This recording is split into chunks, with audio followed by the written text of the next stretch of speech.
Hello and welcome to Always Elite. Today we're going to review AEW's Fyterfest Part 1, which took place on July 1st. Starts off with Chris Jericho coming out for commentary. Seems like Tony and JR love Jericho on commentary because he is so insightful. He's funny throughout the entire show. First up is MJF and Wardlow versus Jungle Boy and Luchasaurus. MJF grabs the mic before the match begins. Says he loves being on the front line because they're in a ratings war, which is a direct shot at WWE. Early on, MJF gets the upper hand on Jungle Boy.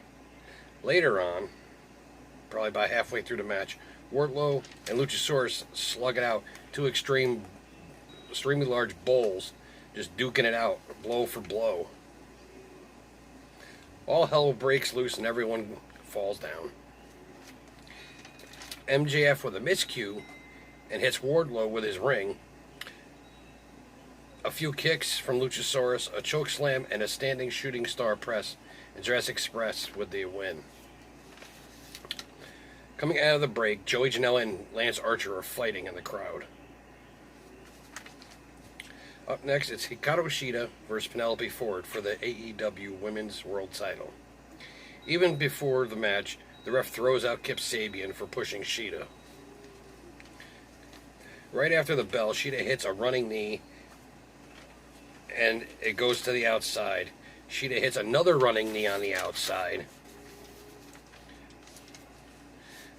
A little bit later, a mistake by Shida, and Penelope takes advantage. Throughout the break, Shida is being beat down mercilessly. Shida hits a Falcon's arrow, but Penelope reverses the pin attempt, but only gets two. Penelope almost won the title there. Everybody thought she was going to win there. Of course, Kip comes out, but Shida takes care of Kip real quick. Shida with another Falcon arrow before it kicks out again. And to end it off, Shida with a Shining Wizard and gets the W to retain her title. Next up is Jake Hager versus Cody Rhodes for the AEW TNT Championship. Early, Jake outmuscles and outsmarts Cody, which is very unusual knowing Jake and the way he portrays himself. Every time Cody goes for something, a submission or, a big move, Hager always has the answer. Goes to the outside and Hager takes out Arn Anderson, then takes out Cody, and just beating him out throughout the break. After that, lots of counters from both guys. They were playing the counter game. Hager's wife slaps Cody behind the ref's back. Arn gets on the apron to argue. Down comes Dustin, hits Hager, but Hager locks in a head and arm choke on Cody. But Cody counters into a pin for the win and to retain his title. After the match, Hager knocks out the ref because he thought he won with his choke. Then it's Santana and Ortiz versus Private Party with Matt Hardy at their side.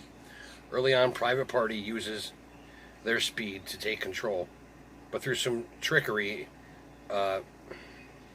Santana and Ortiz gain control. After the break, it was back and forth.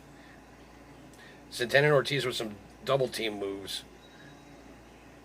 It was pretty neat how they actually was an actual tag team match and not just some beatdown.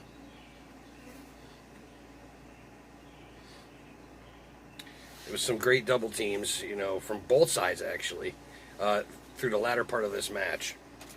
In the end, Private Party with the gin and juice for the win. Excuse me. After the match, Chris Jericho is trying to beat up Orange Cassidy up on the stage near the commentator's booth, as Orange had come out and sit outside to watch the match. But both are being restrained. Jericho says, "I'm going to beat you next week. Think you can last till next week?" TAZZ comes out with Cage. TAZZ grabs the mic, saying that their match is going to be on July 15th at Fight for the Fallen. Says Mox has got a case of the chicken shits.